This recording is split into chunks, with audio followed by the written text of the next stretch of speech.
What is going on, you beautiful people? DJs here with another Advanced Wars by Web replay analysis. Today, we're going to be continuing the tournament series, a series where we look at high-level tournament games.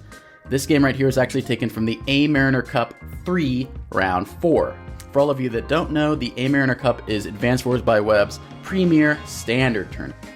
So Round 4 was played on this map right here called Obsession. What's notable about this map is it's a 3-base forward airport map with a forward HQs and a ton of mountains. It's really a tactical map because of all these mountains, and because of all the mountains, battlecopters are quite strong, so controlling battlecopters is a theme of this map usually. On the other hand, it's also quite easy to get an airport lock on this map, meaning as blue, you should have this airport. However, it's quite easy for red to put an anti-air in this general vicinity and basically stop blue from building battlecopters, or else they're going to be threatened to be one-hit KO. So blue has to put an infantry in front of that, or a tank in front of that, or basically stop battlecopter production. So what often I see on this map is you see a lot of early battlecopters to get them cranked out before you get airport locked. There's a sweet spot where you're going to see a lot of early copters, and then as soon as the airport gets locked by an anti-air in this vicinity, all battlecopter production stops and it becomes a land war. Another notable thing about the map is that all the contested properties are in the center, these 6 properties. While you can technically airport lock over here, it's incredibly hard for the 2-base side to actually flip these airports because the defending 1 base can put an artillery behind lines over here and stop the 2-base side from actually capping that. It's an incredibly strong defensive position. Therefore, the 6 properties in the middle are the most contested, specifically these 2 properties right here. Now, talking about the CO matchup, this was a tier 2 matchup, meaning you could choose Max, Olaf, Sammy, or Eagle. Another thing I like about this map regarding CO matchups is that there's a lot of CO viability in the 20k income range. Typically, with lower income maps, Max and Sammy shine, whereas the higher income gets, the better Olaf and Eagle are. Because it's in that 20k range, all the COs have viability. If it's from like 17 to 19k, I usually pick Max, Sammy sometimes, but anything higher than 21, 22k is going to be an Olaf fest, and maybe you throw a smattering of Eagle in there. For that reason, there was a lot of non-mirror matchups on this map, which I personally enjoy. I'm tired of seeing Olaf mirrors, and I'm tired of seeing Max and Kindle mirrors. So for that reason, I like this map. Regarding the player matchup, we have 2 of the best Advanced Wars players in all of Advanced Wars by Web. Starting off with Lord Clefairy, a 1700 level player who's really good at standard and really good at fog. Specifically, I love his tactics and his unit positioning, which is honestly the same thing I like about Toulouse. These are 2 of the best tactical and positioning players there is in Advanced Wars by Web, which is kind of fun to have 2 of the experts in that face off against each other. Toulouse is technically a 1400 level player in Advanced Wars by Web, but we all know he's more of a 1650, 1700 level player because he stopped playing Global League. He has, I think, the very best tournament record in all of Advanced Wars by Web. He's won the Smacky Cup, and I think he also may have won a past A Mariner Cup as well as several Discord Cups. He has an obscene tournament record. I've lost to this guy. Honestly, Toulouse is the one player in Advanced Wars by Web, correct me if I'm wrong, that I've played 3 games against and I have not won 1 game. Usually I can take games off anyone, no matter how good they are. I at least can fight back and probably win 1 out of 3. Not Toulouse. I think I'm 0-4 or 0-3 against him. He's a phenomenal player.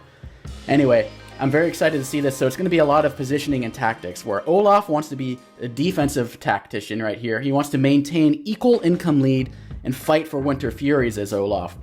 Whereas Lord Clefairy, he needs to get an income advantage. If he does not get an income advantage, he's going to lose the game because Olaf has that global damage, wipes out 20% of all of the opponent's units' HP when he uses his superpower. So basically, Toulouse has just to maintain status quo, where Lord Clefairy has to bully Toulouse as Max using those extra firepower copters of 20%, as well as the tanks. But another thing that I like a little bit about Olaf on this map is you have access to artillery, which you do not have as Max since they stink so much. In artillery, you can lock down a lot of cities in the center. Looking at this mountain range, you can put artillery here, make sure that doesn't get taken. You can put artillery, make sure that there's no airport shenanigans going on. So that lack of artillery might hurt Lord Clefairy, but we never know. Anyway, without further ado, let's begin this game. Starting off from the bottom, as the orange star, we got Lord Clefairy himself, the Lord. And in the top, in the blue boys, we got Toulouse, or also known as Talos.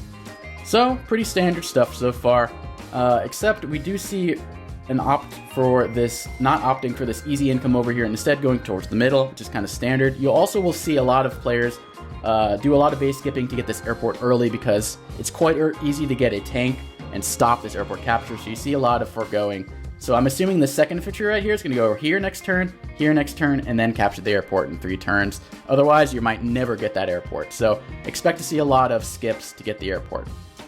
And you'll see the same from Toulouse. There you go. See, skipping towards the center. Like I said, these are also super contested, so you want to make sure you get those early as possible. These 2 properties specifically as red, and these 2 properties specifically as blue. Once you get this as red, it's kind of easy to hold on to it per se, and blue, hold on to it. You can put an artillery back over here, but if you do not get it earlier, it is incredibly hard to flip this because you can only really send infantry over here. It's hard to loop a tank around here. So you need to get that property, these 2 properties over here, and then hold them is a lot easier than getting them. So get them early.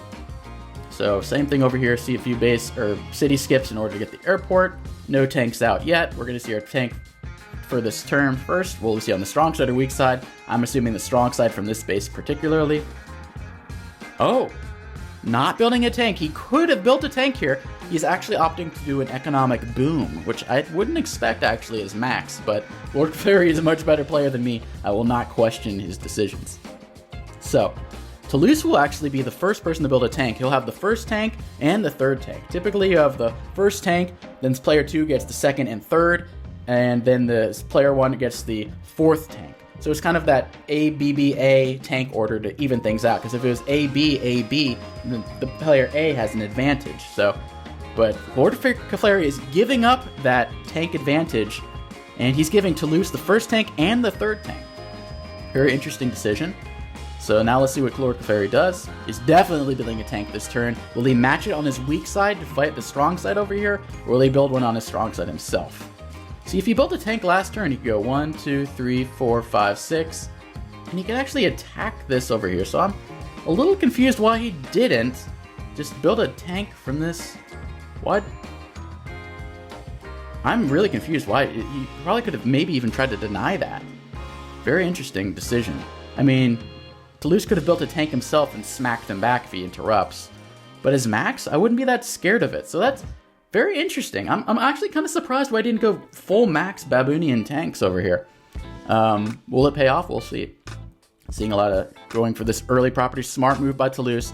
Get pressure, get an infantry in range to get this property. Don't go for this one, that's easily yours. Go for one of those 6 juicy center properties. Juicy juicels. So, we're seeing a mix of tanks from Max. One on his weak side over here and one on his strong side. So he opted to match tanks instead of putting a tank himself on his strong side. No battles yet. Looks incredibly dead even, which Toulouse would like to see. So far favoring Toulouse slightly, I suppose, if I want to go that far. Getting property in the middle, easily. The most contested property on the map. Early, good decision by Toulouse. Actually, this one might be also one of the most contested. So these 2, because this is right in airport range. But you can get an anti-air, and we're going to have an early airport lock. All it takes is 1 turn, and then the airport is locked over there. So red has to get out of copter this turn. Look, you can get 2 tanks and base skip. You can get a tank and then a recon or something, but he's going to build a battlecopter here. I'll tell you why. Because if he doesn't get one out now, he's not getting one out for a long time. So there's going to be a battlecopter. That, I wasn't sure about the tanks earlier, but he's got to build a battlecopter now. Yeah, see, it's unavoidable. We might not have agreed on the tank over here at the first turn, but yeah, you got to build a battlecopter while you still can. Same thing goes for blue over here. He's got 16k. He doesn't really have to build a battlecopter yet because red has not built an anti-air. As soon as an anti-air is spotted over here, you got to get that battlecopter out while you still can. Right now, he could build 2 tanks. He could build a tank, an artillery, etc. He has a lot of options.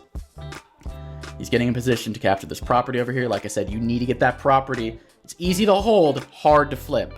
So let's see what he can do over there. Tank gets in position. I like his tank positioning. They're not attacking anything, but they're serving as a strong deterrent for red. So interesting over here. Airport lock commenced. So technically this infantry could go here, haha, but it will be 2 hit KO by these infantry. So the only way to stop would put a tank right there. So red might actually move his tank back over here to defend building another copter. I would not be surprised by that. I think he might actually do that. That would make a lot of sense because you want to get down in the copter. He's got 20k, so he could build a tank, a copter, and an infantry. and another infantry. So let's see what he does right here. That's what I would do. I would move this tank back over here. It's not really doing too much in the middle. You can't interrupt that without like dying. His options are put the tank here on the city right there, or put it in front of the copter. I personally would put it, ooh, the copter can't go on the city, so I would put it in front and build another copter. And he does. We're on the save wavelength earlier. I was worried. I thought me and Clefairy weren't on good terms in terms of our decision, but I'm agreeing with what I'm seeing now. Anti-air over here. Blue has to build a copter. I bet my ball sack he's building a copter this turn. That is a bet. Boom. Got him.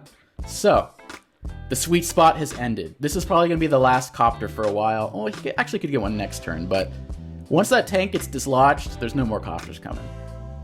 Blue goes for this property over here. Honestly, I would probably put this infantry there and put this infantry there to ensure that you get this property, or a tank over in that forest. You really need to make sure that you get that property. So this infantry should 100% be going to that forest right there. I would assume it would.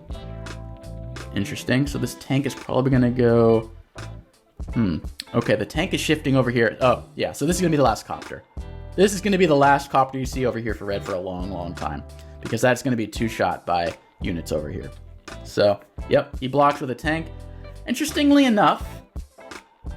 it's the copter. That's why. He doesn't put any infantry over here, so this actually could be 2-hit KO'd by a tank plus an infantry, and then the tank can smack. However, it will also die to a copter, so we have a little bit of copter overlap going on over here. As red, I don't know what I would do here. You need to be offensive and have an income advantage, so I probably would interrupt that with 2 infantry. 1 attacks from this forest, 1 attacks from the road. Get this copter in range, so if that copter attacks, you have another copter to attack back. Personally, that's what I would do as max, but it's dicey. It's hard to tell what to do at this point. First thing you do, always capture your comm tower before you attack if you have the opportunity to, or you're not going to get the 10% bonus. Airport lock is going to happen over here as well, unless the tank moves in front. Ops not to interrupt that cap over there. So they're going to have equal income, which is kind of worrying actually for Max. As Toulouse not being interrupted here, he probably breathed a sigh of relief. Wow, so I'm liking Toulouse's positioning so far. Like I said, remain equal, and then the game is in your hands. Tank actually blocks its own airport. That's how bad it's getting over here. We're not going to see copters coming out of there for a while, and we're probably not going to see copters coming out of here. Let's see, yeah, the copter will... Ooh, nope, it won't smack a tank. So you could technically put a tank right there. I don't think he will. So it's probably going to see the end of the copters on both sides. Triple tank build, triple tank Tordred, as I like to call it. And we're both at 20k. That juicy 20k, that's good for both Max and Olaf. Viability for both. So everyone loves a 20k.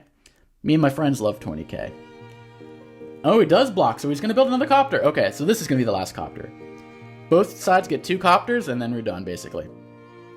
Unless he moves these tanks out of range. Then, okay, maybe he's allowing the copters. But the thing is, you also have to dedicate a tank in front if you don't. So he's allowing a copter, but you're going to have to put the tank in front of there again, which is not really that favorable. Oh, actually, no, he can't. Nope, no more copters. Like I said, stopping the copters, no Schlopter copters. We got our first artillery. I like artillery positioning. You can put it back here on the defensive. You can put it back over here on the defensive. As Olaf, we're not trying to go on the offense. We're trying to maintain equality in terms of income. Equal is good, but down 1k is good, hell. You don't want to be down more than, like, or 2k rather, because if you're down 18 or 19k to 21k, it's perfectly fine as Olaf. Once you're down 18k to 22k, okay, things are starting to be concerning, okay? 23k to 17k, you're in danger, because 17k is not good enough. You can't build a copter, tank, and 2 infantry with 17k. You need 18k for that, and that's an incredible backbone build you need. So let's see how Red can make something out of this. He's got stronger units, stronger tanks, stronger anti-airs. His direct units have 20% firepower. How is he going to capitalize on that? He does not have any extra income. He's front shifting all his units seemingly over to this left side over here. Blue's units seem to be over here. He's kind of spread evenly, where Red is spread a lot more heavily on the left side. So he's kind of front shifting. He's front shifting all his copters over here where there is no anti-air. So the anti-air is locking over here, but it's also not defending against the copters. You kind of might need 2 anti-air in this sense. 1 to lock and 1 to kill off the copters. So What is red or blue going to do in response? He backs up a bit. He's backing the bluff up, is what some might say. He's probably going to lock down some more artillery if I were him, probably. Just one more artillery at this point. Maybe tech up. Looks like Lord Teferi saved some change there, so he might be teching up himself. Getting a more threatening position over here. He's just kind of like even Stevens, like 2 tanks over here, 3 tanks over here. Lord Teferi, he's got 4 tanks over here on this side. Over here. Okay, he's spread a little even himself. But he needs to do something. He needs to shit or get off the pot. So, Toulouse techs up and he builds a mech. If you're going to build a mech, it's probably from this property because you have a bunch of mountains to go through. That's okay, I suppose. I might have saved some extra money so I could tech up next turn as well. I'm a little questioning the tank build. Okay, first engagements of those are the first engagements of the match. Day 12. Toulouse should be thrilled and over the moon by that.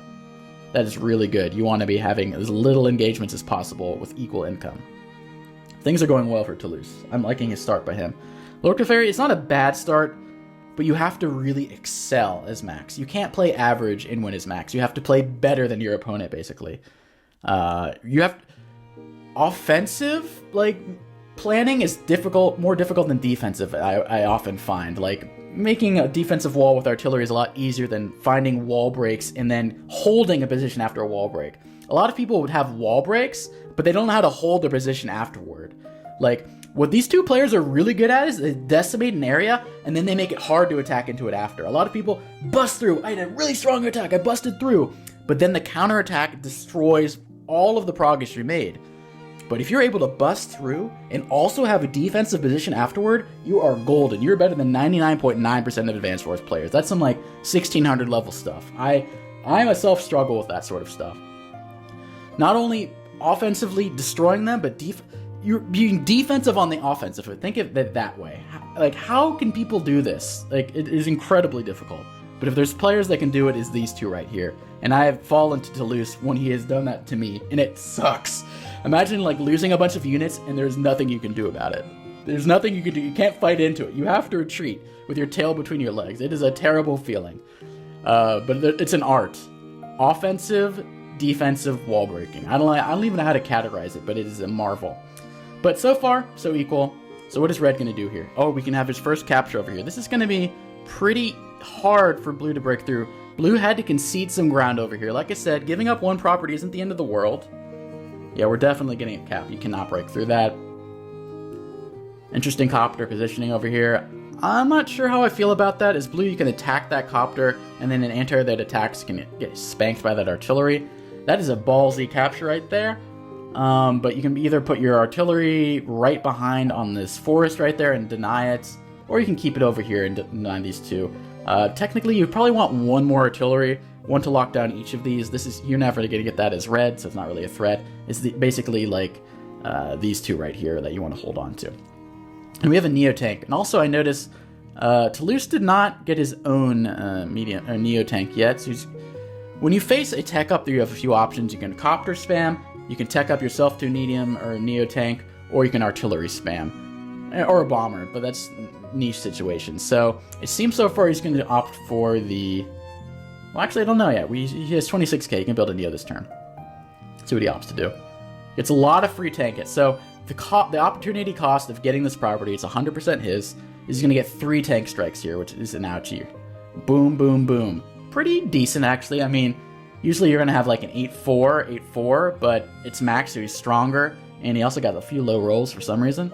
So that's unfortunate, but, pretty defensive. It's kind of hard to smack back into that. See, that infantry is stationed right there to prevent some shenanigans from the side over here, but a max power could be coming, and this copter will reach one of these tanks over there. So that's something to be wary about, and he sees that, he's like, oh, yeah, I'm going to just give up that tank. This is not even in range anymore. This copter is in range, but he's a little wary.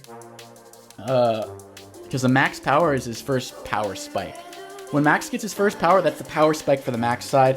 When Olaf gets his first superpower, that's the power spike for the Olaf side. And the longer and later the game goes on, actually, Max gets better and better because it's harder and harder for Olaf to get his powers because you get 20% more cost per superpower and power as the game goes on. Every time you use a power, it's 20% more cost to use it next time. So think of it that way.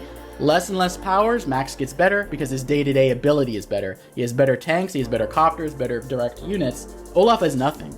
He has no day-to-day power.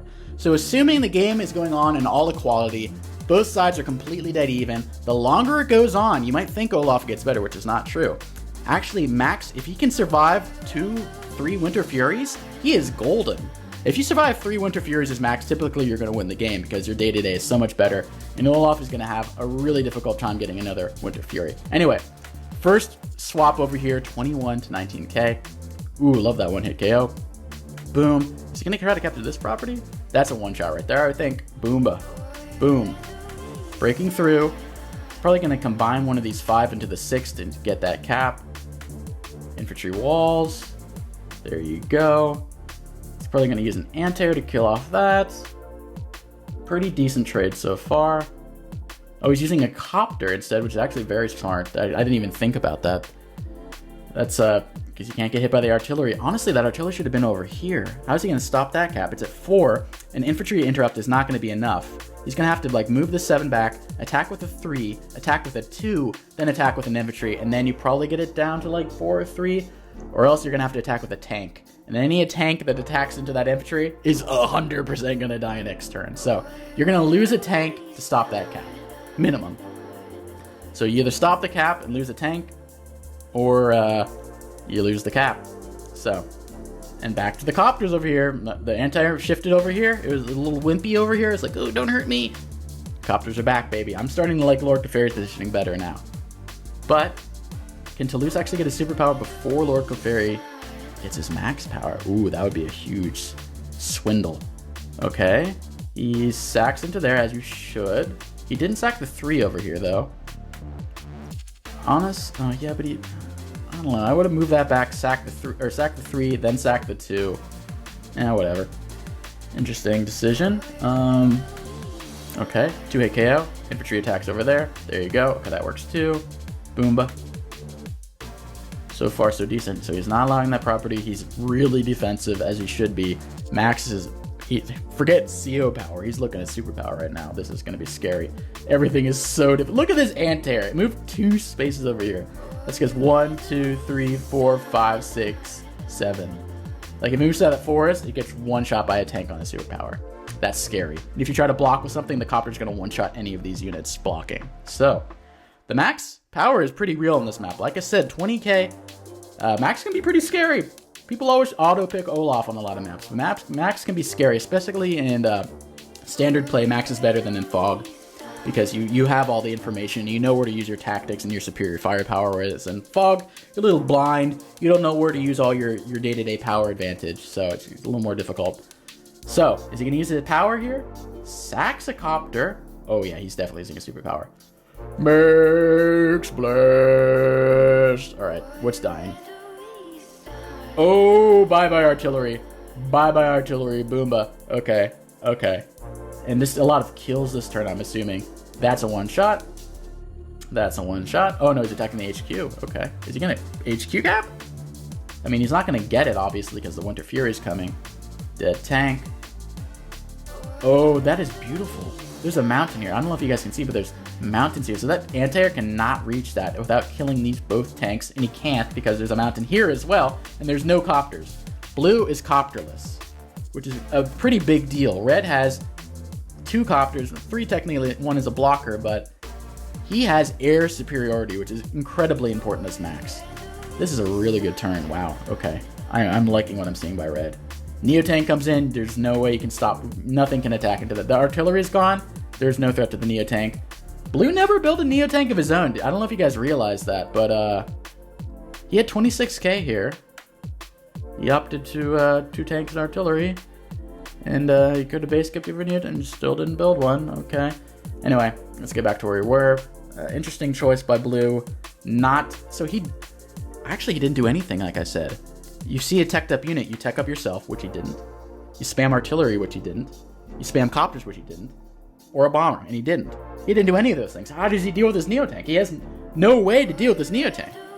Very curious by Toulouse. I'm actually surprised that he didn't do any of those. How is he going to deal with the Neotank? Oh, and combine over here. Smart move to combine. A Winter Fury is coming. Might as well get some money out of that. Smart heads-up move by Lord Fair. That's like there's some extra credit on the test right there. It's not a huge deal, but every little bit matters in these high-level matches. He's building more copters. There's no airport lock anymore, but the Winter Fury is the power spike. Okay, let's look at this right now. It is looking really bad for Toulouse. He's down quite a bit. Most concerning is not the amount of unit value, but the unit count. 23 units to 40. He has double the unit count. That is incredibly difficult to overcome. But, like I said, Max just had his huge power spike. Now Olaf gets his power spike. Can he make it work? If anyone can make it work, it's Toulouse. Let's see what he can do here. That is not going to die, but now it will. Kill the copter. He probably doesn't have to worry about that cap yet. Kill off the tanks. See, this anti-air is delegated to this tank rather than reaching that copter. Sad state of affairs. The other thing is it's hard to retreat the air units after a power. Look how far the copter can move. It can only move 3 spaces. So it actually might be hunted down in cold blood by this anti-air. I don't know how that's going to escape. Where can that go? I don't think this can escape. Here, you have to have some like infantry walls. Okay, so he's killing some easy infantry pickings. He has no way to deal with this Neo tank, though. There's literally nothing. He's just ignoring it. He's attacking units around it. He's like, fine, kill my tank over here. I don't care. Just, I don't know. Building artillery here. Okay. Wow, look at that flip over there. Okay, so he's still behind on unit count, but he's ahead on unit value. What can Red do over here? Yeah, he's basically says, like, look, this is going to die anyway. I'm not even going to try to hide it. Just kill my copter. I don't care. I'm just going to overflow. There's going to be so many targets for your anti-airs to hit. Wait, 1, 2, 3, 4, 5, 6. Oh, I don't like this being over here. Now this can't even reach the 7 HP copter. I should not have attacked with this over here. It needed to be centralized. When you start thinking that capture, as blue, you have to stop that capture. Oh, combining. Interesting. Okay, this is looking interesting.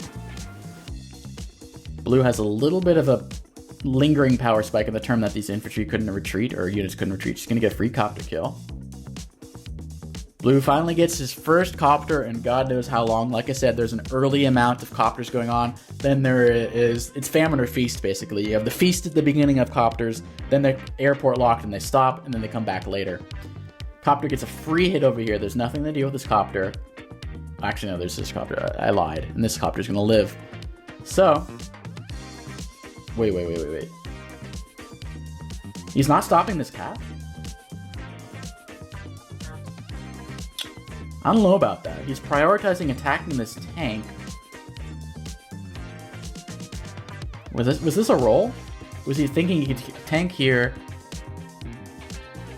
1, 2, 3, 4, 5, 6. And then infantry somehow gets a luck chip on this, and then one also hits it here? I don't know. It looks awfully like he just gave up on that cap. I don't know about that. Oh my god, wait, this is also at 6. You can't stop either of these caps? Oh no. This is what Lord Clefairy needed. Oh no, he's gonna be up 6k. Oh gosh, Toulouse. That's not good, buddy. That's not good. And now the artillery spam has just begun. He sells the tech up units, and he's behind on income. It didn't come out earlier. I don't know why he's just realizing it now, but boom. And, oh, interesting. A little gangbang going on over here. Sure. One shot. Okay. Interesting. Breaking through. Wow. That's the power of Max right there. Like, you would not be able to do this with Olaf tanks. And that's a cap. I don't know why he's waiting to the very end. What a tease. What a tease over here. Seeing a mech over here, like, these mechs haven't done shit. I mean, maybe they're a deterrent. When something doesn't do shit and you want to justify it, it was a deterrent. Yeah, it didn't do anything, but it deterred my opponent mentally. Yeah, I'm sure it did, buddy. Anyway, these mechs are useless, but now... Okay, so the unit count has gotten more equal, but now the income is the concern. What can Toulouse do here? Medium tank gets a nice juicy hit over here. Neo tank can respond, but there's going to be an artillery backing up that medium tank, I guarantee it. Artillery attacking infantry, I'm not a huge fan of that. Oh. Blizzard. Interesting. Did not expect that. That guarantees 2-hit KOs on city-dwelling units. Recaptures, okay, okay. Okay, and now this can't reach because of the blizzard. I see you. Ooh, you gotta put something here? Oh, you can, no. What do you have to put a tank here? Okay, I guess just put an infantry here and... He's murdering a lot of units though. I'm gonna say he's murdering a lot of units. That was actually pretty decent blizzard right there. Lord Keferi, wow. That's one of the better blizzards I've ever seen. Toulouse, head on unit count. Head on unit value. Doing really bad. He needs to get this property. Minimum of this property. He has about like 2 or 3 days before he needs to get at least one of these properties. And then 2 or 3 days after that, he needs to get one more back because there is a time limit. 35 days in Mariner Cup. 35 days instead of 30 in Live League. Okay, he's not going to get the cap this turn. Toulouse moving in. Or sorry, Lord Keferi. Okay, Lord Keferi is very patient. I love this. A lot of people, you get hit with the Blizzard, you get hit with the Winter Fury, your Eagle, your Max is like, fight back! Lord Keferi is chilling like a villain over here. What's the rush? There's only one cap going on right here. Why attack into all this? There's no real need yet. Just hold on to your superpower. He's just chilling. And when he gets that superpower, it's going to be decimating. If you use your superpower here, your hoppers actually only move 1 more because the cost to move is doubled. So it only moves 3 instead of 6, but if it moves up to 8, it only moves 4. So using a superpower here makes no real sense. So Toulouse has to basically guarantee... Ooh, bad roll. Oh, that sucks. That sucks. That's a really unlucky roll right there. He will kill it now, though. He needs this cap. This is, like, game very important. He needs at least one of those caps, if not both. If he gets both the caps now, he'd be really happy. Because he's basically held his own. That Neo-Tank is still a monster threat, and there's no Neo-Tank. All he has is this artillery and this medium tank. That Neo-Tank is scary, man. And he's not building any more teched up units. It's really hard to tech up when you're behind 6k and only have 17k income. Okay, this is nice positioning, so anything that interrupts there is going to get blasted. But more importantly is this cap over here. Like I said, things will get blasted. However, capturing this property, it's very easy to defend. It's really hard to flip. Like I said, you have this mountain range over here. It's looping tanks over here. Not very easy. Not an easy task. And he actually gave up this... I don't know. I would have kept this here probably to stop another angle to be attacked from. But once he moves that... Oh, he just sacks an anti-air. He doesn't even give a shit about being hit by the artillery. The income matters that much to him. And I actually kind of agree. And he's not using a superpower. This guy is chill as a cucumber. Why not build more units to affect it? Holy shit. Is Toulouse gonna use another blizzard too? Let me zoom that bad boy. There we go. I'm impressed by Lord Keferi's restraint. It kind of reminds me of me, actually. I'm pretty patient with my superpowers, specifically Andy. But this is some real next level stuff right here by Max. I'm loving what I'm seeing by Lord Keferi. And he's never going to get this airport. Like, this is just kind of like a distraction for the tank, to be perfectly honest. He's never going to get that, but okay. He needs this. If he doesn't get that this turn, he's doomed. Okay. What can he pull out of the hat here? Lord Keferi is looking really dominating right now. Toulouse has really fought back valiantly with that blizzard. Oh my god, look how... Because he is holding on to the superpower, he cannot just put a bunch of artillery over here. He has to fear this thing reaching 8 over here. This basically coming to the front lines as well. This is a real deterrent. Those mechs are not deterrents. They haven't done shit. The real deterrent is holding on to your power and threatening to use it at any time. This is some mind games over here. Look how defensive. This is like really defensive artillery. It's not even defending the other artillery. It's just hiding back here. It's really pathetic when you have to hold back that far. Combining? Okay, he's going to build a Neo-Tank, I bet. Wow. Wow, is he actually even allowing a hit from this artillery? Yeah, he builds a Neo-Tank, double base skips. Is Lord Keferi going to use it? Not so far. Wow. The restraint on this guy. Knocks it down to 1. That's all you need, baby. Hey, finish it off with that one guy, too. He doesn't feel like it, I guess. He doesn't need to. He's just chilling. He does not care. I mean, they're equal in unit count, which is fine, but this is gonna be killer. 6K a day? I mean, after like, what, 3-4 days, you're talking Neotank money. You're talking like full amount of, like, after 3 days, 6K, 18K, that's more than his whole income. After 3 days, you get more than his total income in difference. That's pretty insane. I don't know what you do here is to lose. How do you gotta somehow capture that, and then how do you push forward? Oh, really tough. And he resigns. Honestly, that was impressive. Lord Teferi's patience and positioning was just unmatched this map. Like, specifically, well, first off, this was a nice little swindle over here. Sure, you get 3 first strikes over here. It's actually not that big of a deal. This is a very good trade for red. Typically you see, like I said, 8 4s, but instead you're getting some 7 5s. And honestly, getting that property for this is actually a steal. But I really liked this turn right here. This is beautiful. Let's review this turn again. No powers were used. By the way, look at this. Kills off a bunch of units. Sacks off and uses a max blast. Kills the artillery. It's basically doing all the threats over here.